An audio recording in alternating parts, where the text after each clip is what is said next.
자, 우리 다 함께 따라해 보겠습니다. 마음과 삶. 마음과 삶. 네. 오늘 본문은 가인과 아벨 이야기입니다. 네, 우리가 너무나도 잘 알고 있는 이야기입니다. 실은 제가 성경대학으로 창세기 강해를 진행하고 있습니다. 창세기에서 우리가 함께 미처 생각하지 못했던 부분들을 같이 나누는 시간을 갖고 있는데요. 그 창세기 강해 때 우리가 함께 나누면서 좀 받았었던 은혜, 그리고 또 그때 나누지 못하고 또 추가적으로 또 이야기 나누고 싶은 부분을 하나님께서 좀 마음을 주셔가지고 오늘 우리가 너무나도 잘 알고 있는 이 가인과 아벨 본문을 좀 준비하게 되었습니다. 절대 성경대학 홍보는 아닙니다, 여러분. 말씀으로 받아주시기를 부탁드리겠습니다. 네, 아마 너무나도 잘 알고 있는 이야기죠. 아담과 하와가 가인과 아벨이라는 두 아들을 낳았는데 둘이 하나님을 예배했지만 하나님이 가인의 예배는 받지 않으시고 아벨의 예배만 받으셨죠. 그런데 가인이 너무 분노해서 동생 아벨을 죽이기까지 했다는 이야기.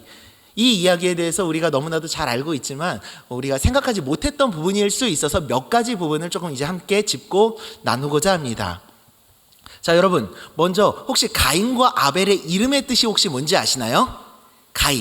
가인이라고 하는 이름은요, 얻다라고 하는 뜻입니다. 얻다. 그래서 가인을 낳았을 때 아담과 하와가 뭐라고 얘기하죠? 내가 여호와로 말미암아 득남하였다, 얻었다라는 뜻입니다.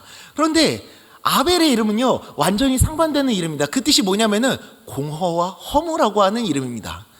첫째 아들의 이름은 득남하였다, 내가 얻었다 하면서 감탄하면서 내가 아들을 얻었어 라고 하면서 감탄하는 이름인데, 둘째 아들의 이름은 뭐라고요? 허무하도다 라고 이야기를 하고 있습니다. 이게 어디서 사용되는 또 단어냐면요, 모든 것이 헛되니 모든 것이 헛되고 모든 것이 헛되도다, 전도서에서 사용되던 그 말씀입니다. 여러분, 그 이름 그대로 여기서 사용되고 있는 건데요, 인생의 허무함을 나타낼 때 사용되던 그 이름이 바로 아벨의 이름인 겁니다.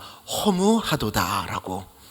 이것이 무슨 의미를 담고 있을까요? 첫째 아들의 이름은 기쁨을 담아서 표현하고 있는데 둘째 아들의 이름은 허무하도다, 뭔가 의도가 있었다라는 의미겠죠. 우리는 가인과 아벨을요, 그들이 낳은 첫 번째 아들이라고 생각을 합니다. 여러분들 맞습니까? 근데 정확하게 얘기하면요, 첫 번째 아들이 아닙니다, 여러분. 어떤 의미냐면요, 가인과 아벨이 첫 번째로 아는 아들이 맞다고도 할 수 있겠지만, 정확하게 말씀드리면은 타락 이후에 에덴 동산에서 쫓겨난 이후에 처음으로 낳은 아들인 겁니다. 하나님께서 아담과 하와를 창조하시고 그들에게 말씀하시고 축복을 하실 때 어떤 축복을 내리시고 어떤 명령을 내리셨죠?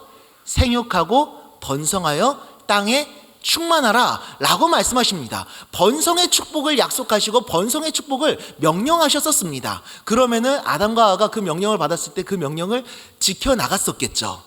그리고 나서 타락 이후에 에덴 동산에서 쫓겨나게 됐는데, 그리고 그 다음에 처음으로 낳은 아들이 가인과 아벨인 겁니다. 실제로 가인이 하나님께 아벨을 죽인 일 때문에 하나님께 벌을 받게 됐을 때 땅에서 유리하는 자가 될 것이라고 이야기를 합니다. 그때 가인이 사람들이 자기를 죽일까 봐 두려워한다라고 얘기를 합니다. 그 사람들이 어디서 나왔겠습니까, 여러분? 가인과 아벨은 이처럼 아담과 하와가 타락 이후에 에덴 동산에서 쫓겨난 이후에 처음으로 낳은 두 아들이라고 할 수가 있습니다. 근데 이 사실이 굉장히 중요합니다. 에덴 동산에서 쫓겨난 이후에 처음으로 낳은 아들들이다. 그 얘기는 아담과 하와가 죄를 지어가지고 하나님과의 관계가 멀어지고 끊어져 버리기는 했지만 무엇이 계속해서 이어지게 됐냐면은 번성의 축복이 계속 이어지고 있었다는 겁니다. 자녀를 낳는 기쁨과 축복이 계속해서 그들에게 주어졌다라고 하는 겁니다. 아담과 하와는 분명 본인들이 하나님 앞에 죄를 지었음을 알고 있었습니다. 본인들이 에덴이라고 하는 곳에서 쫓겨났다는 사실을 알고 있었습니다. 하나님과의 관계가 이전과는 다르게 끊어졌다는 사실을 알고 있었습니다. 그럼에도 불구하고 하나님께서 내게 무엇을 허락하셨다? 자녀를 낳는 축복, 번성의 축복을 나에게 허락하시고 끊지 않으셨다. 그래서 감사하고 감탄하는 마음을 담아가지고 그 아들의 이름을 가인, 내가 얻었다, 하나님으로 말미암아 내가 득남하였다, 하나님께서 내게 그 축복을 끊지 않으시고 내게 자녀의 선물을 주셨다라고 고백을 하게 됐었던 겁니다.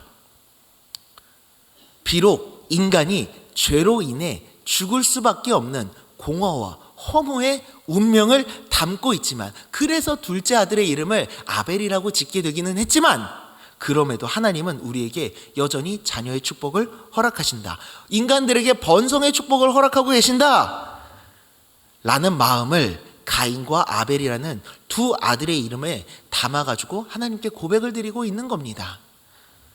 거기에 자녀들의 싸움을 통해서 둘째 아들을 잃게 되는 말도 안 되는 아픔을 겪게 되죠. 하지만 그런 그들에게 또 어떤 아들을 허락하시죠? 셋이라고 하는 아들을 허락하십니다. 셋의 이름은요, 두다, 노타라는 뜻입니다. 아벨로 인한 기쁨과 그를 향한 하나님의 뜻을 하나님께서 계속 두시고 이어가고 계신다라는 의미로 셋이라고 하는 이름을 짓게 된 겁니다. 영적으로 그것을 깨닫고 있었던 겁니다. 아담과 하와는 그렇게 하나님께 범죄하여 죄를 지었지만, 하나님은 그들을 향한 사랑과 그들을 향한 하나님의 계획을 포기하지 않고 계속해서 이어가고 계셨다는 것을 창세기는 이야기를 해주고 있는 겁니다. 그리고 중요한 사실이 하나가, 오늘 본문을 보면은 우리가 잘 알고 있는 것처럼 가인과 아벨이 무엇을 하나님께 드리죠? 제사를 드립니다. 예배를 드렸습니다. 제물을 바쳐서 예배를 드립니다.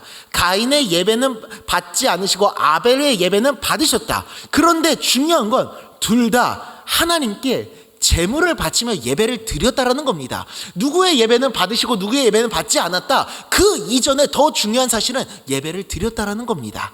제사를 드렸다, 즉 예배라는 것이 인류에게 생겨났다라는 겁니다. 예배라는 것이 인류에게 주어졌다라는 겁니다. 제물을 바치며 하나님께 나아가 하나님을 예배해야 했다라는 사실이 드러나게 되는 겁니다. 왜? 하나님께 나아가기 위해서는 제물이 필요했다는 것을 이 가운데서 입증하고 있는 겁니다. 가인과 아벨이 예배를 드리고 있다는 것은 바로 하나님과의 관계가 죄로 인해서 막혀버렸다는 사실을 입증해주고 있는 겁니다. 단적으로 드러내주고 있는 사실입니다. 아담과 하와의 죄로 인해서 인간과 하나님과의 관계가 무너지고 막혀서 제물이 없이는 하나님께 나아갈 수 없게 되었다는 사실을 의미하죠. 창세기는 우리에게 계속해서 무엇을 보여주고 있는 거냐면은, 인간이 지은 죄와 죄로 인해 발생하게 되는 그 결과에 대해서 우리에게 보여주고 있는 겁니다.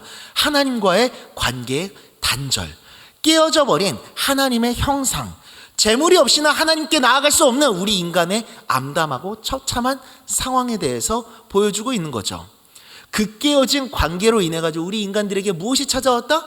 죽음이라고 하는 것이 찾아오게 된 공허하고 허무한 인생이라고 하는 것을 창세기는 우리에게 보여주고 있고 증명해주고 있고, 어떻게 보면은 고발하고 있다라고 이야기할 수도 있겠습니다. 거기에 또 한 가지 우리에게 보여주고 있는 것은 좀 전에 말씀드렸던 받으시는 예배가 있고 받지 않으시는 예배가 있다라는 사실입니다. 죄로 인해 막힌 우리가 하나님께 나아갈 길이 열렸지만, 하나님이 그 예배를 받으실 수도 있고 받지 않으실 수도 있다라는 사실입니다. 가인은 땅의 소산으로 예배를 드리고 아벨은 양의 첫 새끼와 기름으로 예배를 드렸습니다. 그런데 가인의 예배는 받지 않으시고 아벨의 예배는 받으셨습니다. 이게 제물의 차이였을까요? 절대 아닙니다. 본문 어디서도 제물 때문에 아벨의 예배를 받으셨다고 말씀하지 않으십니다. 그리고 성경 어디에서도 하나님이 제물의 종류와 양을 원하시는 분이라고 말씀하지 않으십니다. 사무엘상 15장 22절 말씀입니다. 함께 읽겠습니다. 시작. 여호와께서 번제와 다른 제사를 그의 목소리를 청종하는 것을 좋아하심같이 좋아하시겠나이까. 순종이 제사보다 낫고 듣는 것이 순양의 기름보다 나으니. 번제라고 하는 행위보다 더 중요한 것이 무엇이냐? 바로 하나님의 말씀을 듣고 그 말씀에 순종하는 것이라고 말씀하고 계십니다. 이사야서 1장 11절과 16, 17절 말씀을 우리가 함께 읽어보겠습니다. 시작. 여호와께서 말씀하시되 너희의 무수한 재물이 내게 무엇이 유익하뇨. 나는 순양의 번제와 살찐 짐승의 기름에 배불렀고 나는 수송아지나 어린 양이나 수염소의 피를 기뻐하지 잠시 멈춰주시면요, 11절을 잠시 띄워주시면 뭐라고 말씀하고 계시죠? 나는 수량의 번제나 살찐 짐승의 기름에 배가 불렀다. 수송아지나 어린 양이나 수염소의 피를 기뻐하지 않으신다라는 겁니다. 즉 뭐냐면은 형식적인 제사를 기뻐하지 않으신다라는 겁니다. 그러면서 무엇을 말씀하시냐면 16, 17절에서 이렇게 말씀하십니다. 다음 절 보시면 함께 읽어보겠습니다. 읽겠습니다. 너희는 스스로 씻으며 스스로 깨끗하게 하여 내 목전에서 너희 악한 행실을 버리며 행악을 그치고 선행을 배우며 정의를 구하며 학대받는 자를 도와주며 고아를 위하여 신원하며 과부를 위하여 변호하라 하셨느니라. 아멘. 악한 행실을 버리고 행악을 그치고 선행을 행하라고 말씀하고 계십니다. 형식적인 제사를 버려버리고 더 이상 악을 행하는 게 아니라 선행을 행하라고 말씀하고 계십니다. 이것과 연관지어서 오늘 본문을 보게 되면 7절 말씀에서 이렇게 가인에게 말씀하십니다. 네가 선을 행하지 않았으면 어떻게 낯을 들지 않을 수 있겠느냐? 라고. 하나님께서 가인을 향해서 책망하시고 계시는 부분도 바로 선을 행한다와 관련이 있습니다. 선을 행한다. 이러고 말씀하고 계시는 겁니다. 야, 너 화를 내고 있어. 너 왜 분을 내고 있어? 네가 선을 행했으면 내가 왜 받아주지 않았겠니? 라고. 즉 그가 예배를 드렸었던 그 마음의 의도와 방식과 목적 자체가 선하지 않았다라는 겁니다. 계속해서 말씀을 들어보면 알겠지만은 하나님께서는 어떤 형식을 원하지 않으십니다. 예배라고 하는 어떤 형식이나 틀을 원하시는 게 아닙니다. 그 안에 원하시는 것은 무엇이냐? 순종을 원한다고 하셨고 하나님을 사랑하는 마음으로 선행을 행하는 거라고 말씀드렸는데, 즉 뭐냐면은 하나님께서 원하시는 것은 마음을 원하시는 것이고 또한 무엇을 원하시냐면은 삶을 원하신다라는 겁니다. 마음과 삶을 원하신다. 우리가 하나님께 예배를 드리며 나아갈 때 예배라고 하는 형식과 틀을 원하시는 것이 아니라 그 예배를 드리는 예배자들의 마음과 그들이 살아가고 있는 삶을 원하신다라는 거죠. 그래서 순종이라는 것을 원하신다라고 말씀하셨던 것이고, 삶의 현장 속에서 하나님의 사랑을 품고 선을 행하시는 것에 대해서 말씀하셨었던 겁니다. 그리고 또 가인에게도 선이라고 하는 것에 대해서 말씀하고 계신데요, 성경에서 말하는 선이라고 하는 건요 늘 언제나 우선순위는요 윤리 도덕적인 게 아닙니다. 여러분, 우리가 알고 있는 실제적인 사회생활 속에서 선행을 말하지 않습니다. 이 모든 것들의 기준은 무엇이냐면 바로 하나님과의 관계 속에서 이루어지는 겁니다. 성경이 말하는 선의 가장 기본적인 기준은 하나님과의 관계, 즉 하나님이 기준이 되셔가지고 하나님을 향하면은 그것을 선이라 그러고 하나님 반대편을 향하면은 그것을 악이라 그럽니다. 하나님의 말씀에 순종하는 것, 즉 하나님을 나의 주님으로 인정해서 그 하나님의 말씀에 순종하고 하나님을 향한다면은 그것을 선이라 그러고, 하나님 반대편에 선다는 것은 하나님을 인정하지 않는다라는 말이 있기 때문에 그것을 악이고 죄이고 불이라고 이야기를 합니다. 하나님께 순종하고 하나님을 나의 주님으로 모시고 그 하나님께서 이 땅 가운데 사랑을 실천하고 고아와 과부를 돌보며 선행을 해나가신 것을 원하시기 때문에 이 땅 가운데서 그 하나님의 뜻을 따라서 선행을 베푸는 것, 그것이 바로 하나님께서 우리에게 원하시는 마음과 삶인 겁니다. 단순히 도덕적인 행위만을 원하시는 것이 아닙니다. 도덕적인 행위, 그 형식적인 틀을 원하시는 게 아니라 하나님과의 관계 속에서 그 하나님을 향한 마음을 하나님께서 원하시고 계시는 거죠. 가인은 예배를 드릴 때 다른 마음을 품었었던 겁니다. 그렇기 때문에 하나님께서 받지 않으셨던 것이고, 아벨보다 더 높아지고 싶다는 마음 때문에, 그래서 아벨에게 하나님께서 아벨의 예배는 받으시고 자기의 예배는 받지 않으셨으니까 아벨에게 졌다라고 생각을 했었던 겁니다. 그래서 비교의식과 자존심으로 인해서 분노하고 그 분노를 이기지 못해 어떻게까지 합니까? 동생을 죽이기까지 합니다. 사람을 죽이게 되는 것은 사람을 창조하시고 모든 생명의 주관자 되시는 하나님에 대한 도전이기 때문에 이것은 하나님께 대한 반역이라고 볼 수 있습니다. 처음부터 끝까지 하나님을 향한 마음이 없었던 겁니다. 이 예배 형식을 통해 가지고 하나님께 그냥 인정을 받고 싶었었던 겁니다. 내가 아벨보다 더 뛰어나다라는, 내가 아벨보다 더 높다라는, 내가 아벨보다 더 잘났다라는 그 인정을 받고 싶었었던 겁니다. 그리고 끝나는 그 순간에도, 아벨을 죽이는 그 순간까지도 하나님을 향한 마음은 없었던 것이죠. 그리고 중요한 것이 하나님께 가인과 아벨이 예배를 드릴 때 성경은 이렇게 표현합니다. 가인과 그의 제물은 받지 않으시고 아벨과 그의 제물은 받으셨다.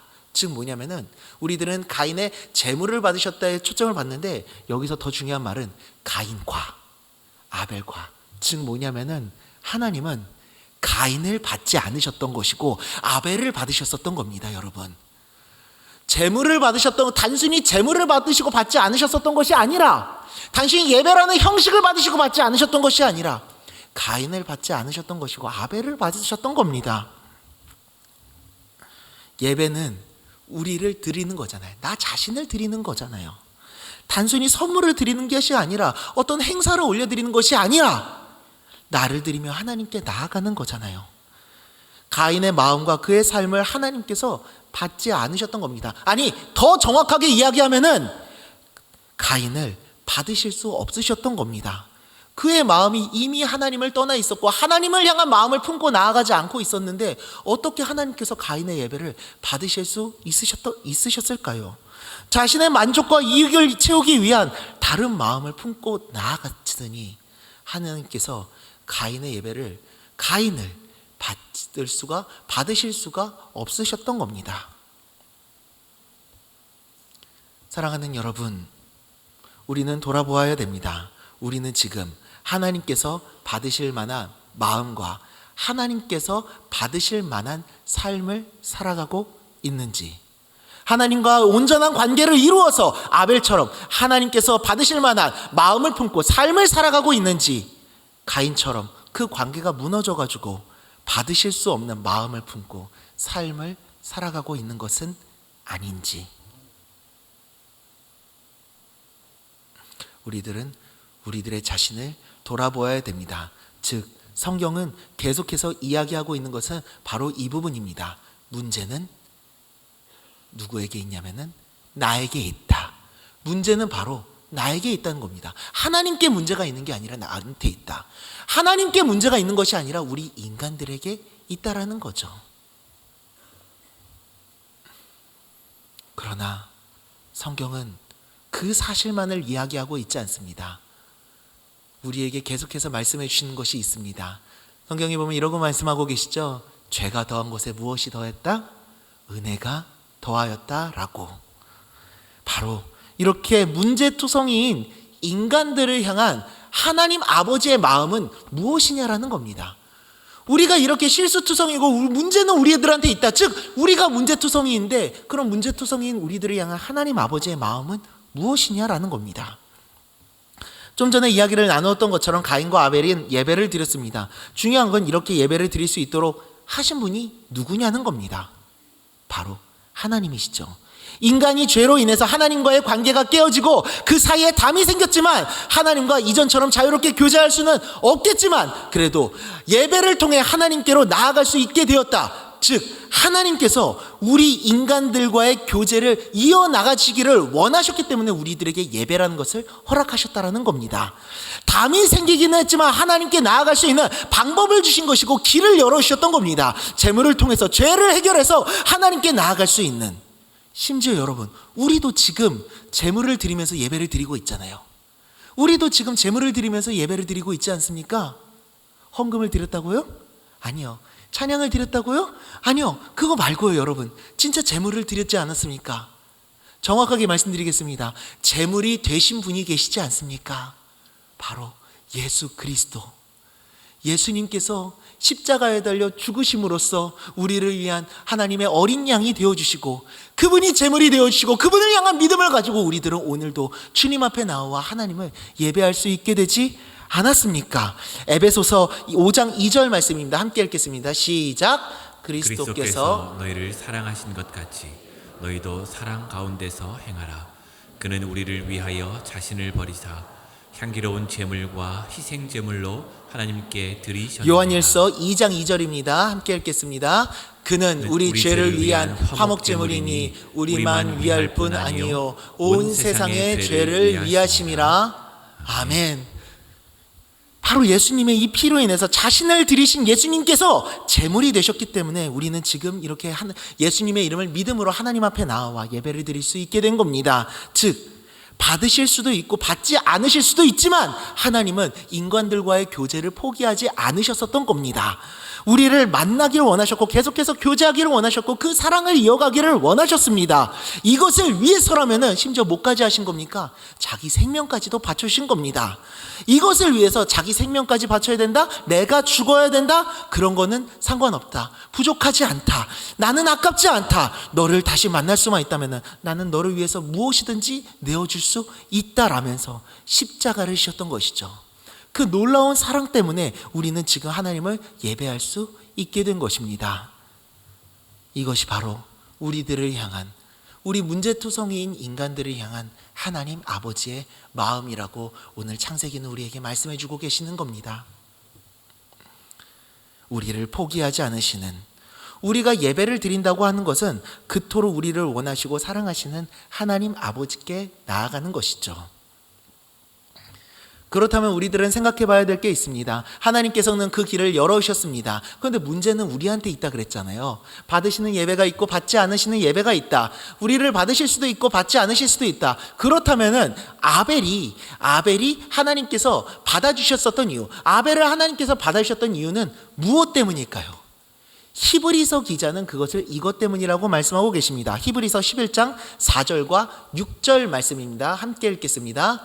믿음으로 아벨은 가인보다 더 나은 제사를 하나님께 드림으로 의로운 자라 하시는 증거를 얻었으니 하나님이 그 예물에 대하여 증언하심이라. 그가 죽었으나 그 믿음으로써 지금도 말하느니라. 6절 말씀입니다. 믿음이 없이는 하나님을 기쁘시게 하지 못하나니 하나님께 나아가는 자는 그가 계신 것과 또한 그가 자기를 찾는 자들에게 상 주시는 이심을 믿어야 할지니라. 아멘. 히브리서 기자는 이렇게 말씀하고 계십니다. 그가 믿음으로 하나님께 예배를 드렸기 때문에 하나님께서 받아주셨다라고. 믿음으로 하나님을 예배 드렸기 때문에. 그렇다면 여기서 중요한 것은 믿음이 무엇이냐, 그가 드렸던 믿음이 무엇이냐겠죠. 그것을 6절에서 말씀하고 계시는 게 하나님께 나아가는 자는 반드시 그가 계신 것과 또한 그가 자기를 찾는 자들에게 상 주시는 이심을 믿는 것. 즉 뭐냐면은 하나님을 나를 도와주시며 하나님께 나아가는 그 사람들을 받아주시며 내가 처한 문제와 어려움을 도와주시고 나를 위로하시고 나를 다시 일으켜 세우시는 은혜의 하나님이심을 믿음으로 나아가는 것, 이것이 바로 믿음이라고 말씀하고 계십니다. 그래서 히브리서 기자는 4장 16절에서 하나님께 나아가는 것을 이렇게 표현합니다. 함께 읽겠습니다. 그러므로 우리는 긍휼하심을 받고 때를 따라 돕는 은혜를 얻기 위하여 은혜의 보좌 앞에 담대히 나아갈 것이니라. 아멘.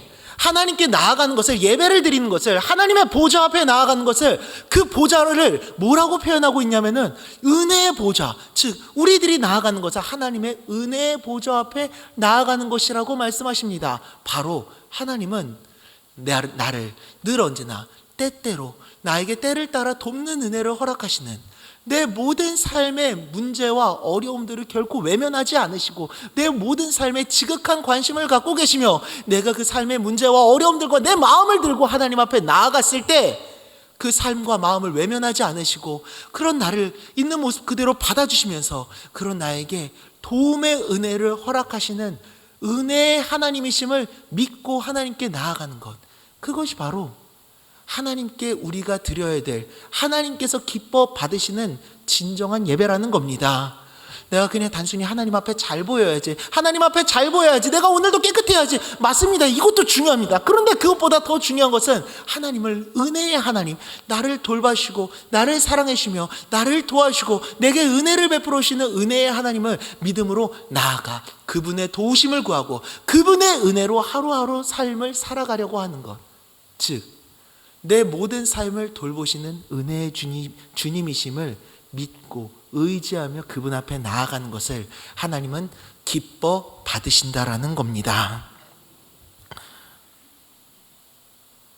우리가 하나님을 사랑한 게 아니지 않습니까? 우리가 하나님을 잘 섬긴 것도 아니잖아요. 여전히 못난 것 투성이고 잘난 것 하나 없고 맨날 실수만 가득한데 여전히 연약한 우리를 그냥 끝까지 사랑한다고, 내가 그런 모습인 거 다 안다고, 너 연약한 거 다 안다고, 그래도 상관없다면서 그 연약한 모습 그대로 주님 앞에 나아가는 우리를 기뻐하면서 받아주시는 겁니다. 우리가 하나님 앞에 나와서 예배를 드리고 말씀 앞에 서는 것도 다른 것 때문이 아니라 바로 그 하나님의 은혜와 돌보심이 아니고서는 우리가 살아갈 수 없으니까, 그 살아갈 힘을 얻기 위해서 그 주님의 말씀 앞에 나아가고 주님 앞에 나아가는 거지 않습니까? 제가 군대에 들어가서 자대 배치를 받았었는데요. 그때 자대 배치를 받았을 때 그때 마음이 어땠었냐면은 굉장히 긴장되는 마음과 불안한 마음이 가득했었습니다. 훈련소에서는 동기들이랑 같이 있다가 이제는 그 무섭고 두렵다보다는 선후인 관계를 이제 경험해야 되다 보니까 굉장히 바짝 긴장된 상태로 들어가게 됐었거든요. 거기다가 제가 분명히 논산훈련소를 갔는데 전투경찰로 차출이 돼가지고 집회 시위를 막는 그 전투경찰을 하기 위해서 경찰학교를 갔다가 이제는 자대 배치를 받으러 갔습니다.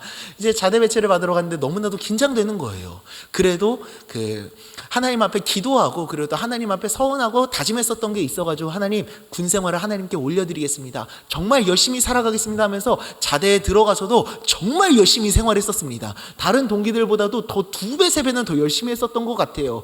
그 선후인 관계, 그 질서, 하나님은 질서의 하나님이시니까 그 질서에 순종한다는 마음으로 그 선임들의 말에 늘 언제나 순종하고, 그리고 또 후임들을 어떻게든 잘 돌보려고 했었고, 그리고 또 제게 맡겨지고 주어진 일들을 최선을 다해서 열심히 하려고 했었습니다.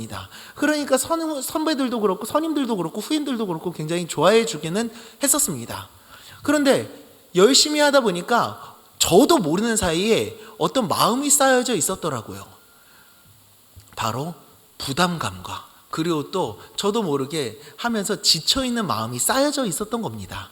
그게 제가 하나님 앞에 나아가니까, 처음으로 주일 예배를 드리러, 이제 전투경찰 같은 경우는 안에 부대가 없다 보니까 종교 외출이란 걸 나가가지고 예배를 드리러 가야 되는데, 그 예배를 드리러 갔는데 그냥 예배를 드리러 들어가자마자 그냥 눈물바가지가 쏟아지는 거예요. 그냥 들어가는 그 순간부터 저도 모르게 막 이렇게 눈물이 나기 시작하는 겁니다. 뭐지? 이게 선임들이 미리 이제 관계를 맺었었던 굉장히 작은 교회가 있었습니다. 그 작은 교회, 굉장히 작은 교회에 들어가게 되는데, 그 교회 예배당에 들어갔는데, 그 예배당의 모습 때문도 아니고 그 예배당에서 흘러나오는 음악 때문도 아니고 그냥 들어가고 있는데 그냥 눈물이 나는 겁니다. 근데 앉아가지고 예배를 드리는데 예배 시간 내내 펑펑 울었습니다. 근데 도대체 그게 무엇 때문일까 돌아보니까 저도 모르게 제 마음 가운데 쌓여졌었던 그 서러움과 부담감과 힘들었던 그 모든 마음들이 하나님 아버지 앞에 나아가니까 쏟아지게 됐었던 겁니다. 아버지는 내 마음을 아신다라고 생각하니까, 아버지는 나를 아신다라고 생각하니까 그 마음이 하나님 앞에서 쏟아졌었던 겁니다. 그래서 말씀이 무슨 말씀이었는지도 기억이 나지 않습니다. 그냥 내내 울었습니다. 그 설교하시는 목사님께서 어떤 생각을 하셨을지 모르겠는데, 계속 눈물만 흘렸었던 기억이 있었습니다. 저는 잘해야지라고 생각을 했었지만 아버지 앞에 나아가서는 그건 필요가 없었던 거예요. 아버지 앞이니까. 얼마 전에 저희 고등부에서 고등부 학부모님에게서 너무나도 은혜로운 이야기를 하나를 들었습니다. 문자를 보내주셨었는데요. 저희 고등부에서는 매주 월요일부터 금요일까지 학생들을 위해서 온라인 큐티 영상을 올려주고 있습니다. 3분에서 5분 정도 되는. 이제 사순절부터는 우리 어른들과 함께하기 위해서 매일 성경 큐티 본문으로 말씀을 나누고 있습니다. 그런데 얼마 전에 갑자기 학부모님 한 분이 저에게 문자를 보내주셨는데, 감사하다는 문자를 썼습니다. 근데 본인의 자녀가 너무 힘든 시기를 보내고 있었는데 그 온라인 큐티를 통해서 눈물을 흘리면서 위로를 받았다라고 하는 겁니다.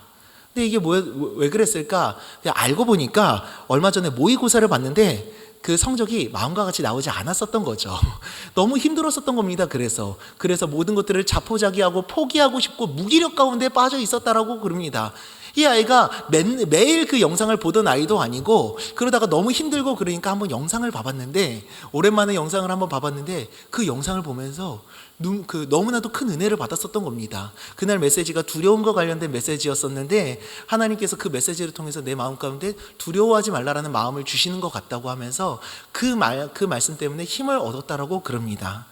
근데 그것도 너무 감사하긴 했는데, 그 어머님께서 보내주셨던 그 문자의 내용 가운데 이 내용 때문에 참 저희 마음 가운데 너무나도 큰 힘이 되고 제 마음을 하나님께서 위로해 주셨었습니다. 그게 뭐였었냐면은, 제가 아무리 위로한다 해도 주님 말씀만한 위로가 어디 있겠습니까? 그것을 다시 한번 느낍니다. 그러면서 제가 그때 군대에서 받았던 위로가 생각이 났었던 겁니다. 너무 힘들어서 지쳐있는 내가 하나님 앞에 나아갔을 때 그런 나의 마음을 위로해 주셨던 하나님, 그 입시 전쟁으로 힘들어하고 괴로워하고 있는 그 아이가 하나님 앞에 나아갔을 때 하나님은 그 아이의 마음을 받아주셨던 것이 아닐까요? 여러분, 우리들의 삶에서 무엇이 위로가 되겠습니까? 우리들의 삶과 우리들의 인생에서 주님의 말씀보다, 우리 하나님보다 더 큰 위로가 되는 것이 무엇이 있겠습니까? 고린도 후서 1장 3절 4절 마지막으로 읽어보겠습니다. 시작. 송아리로다. 그는 우리 주 예수 그리스도의 하나님이시요 자비의 아버지시요 모든 위로의 하나님이시며 우리의 모든 환난 중에서 우리를 위로하사 우리로 하여금 하나님께 받는 위로로서 모든 환난 중에 있는 자들을 능히 위로하게 하시는 이시로다. 아멘. 사랑하는 여러분, 우리가 함께 아벨과 같은 예배자가 될 수 있기를 바랍니다. 하나님께서 받으시는 예배자가 될 수 있기를 바랍니다.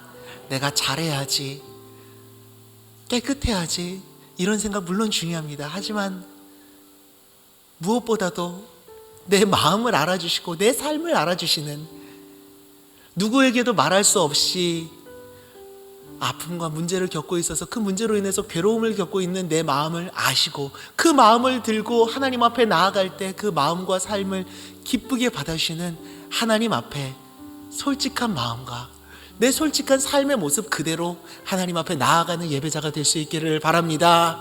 그때 하나님은 우리들의 마음과 우리들의 삶을 기쁘게 받아주실 겁니다. 그리고 우리들의 마음 가운데 그 하나님의 위로와 하나님의 은혜와 하나님의 사랑을 채우셔서 그 사랑과 은혜로 인한 회복의 삶을 살아가게 하실 줄 믿습니다. 할렐루야.